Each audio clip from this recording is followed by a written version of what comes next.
Samantala, ipinanawagan naman ng isang kongresista ang pagkakaroon ng corruption at accountability check sa lahat ng government officials. Kasunod ito ng utos ni Pangulong Bongbong Marcos na isailalim sa lifestyle check ang mga opisyal ng DPWH. May report si Brigada Haji Caaminio, ibrigada mo! Brigada!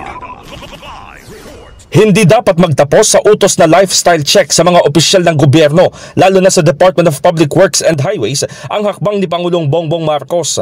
Ito ang iginiit ni mamamayang Liberal Party List Representative Laila De Lima kasunod ng pagsang-ayon sa direktiba ni Pangulong Marcos na malinaw anyang nakasaad sa Code of Conduct and Ethical Standards for Public Officials and Employees.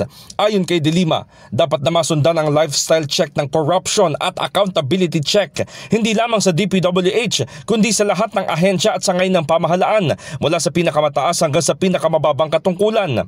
Ang pagtatrabaho anya sa gobyerno ay para magserbisyo at hindi ipagyabang o ipangalandakan ang poder, yaman at luho.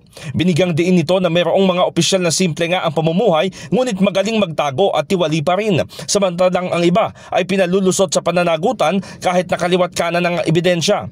Ipinanawagan din nga sa mga kapwa mambabatas na sabayan ang lifestyle check initiative ng agarang pagpasa sa Freedom of Information Bill upang itaguyod ang karapatan sa impormasyon at maipatupad ang constitutional policies na full disclosure at katapatan sa paglilingkod. Paliwanag pa ng kongresista, kung nais na masugpo ang korupsyon, hindi dapat maging ningas-kugon, patingi-tingi at may pinipili. Kaya lahat ng nagnanakaw sa kaban ng bayan habang bumabaha ng pagdurusa sa mga Pilipino ay kailangang mapanagot.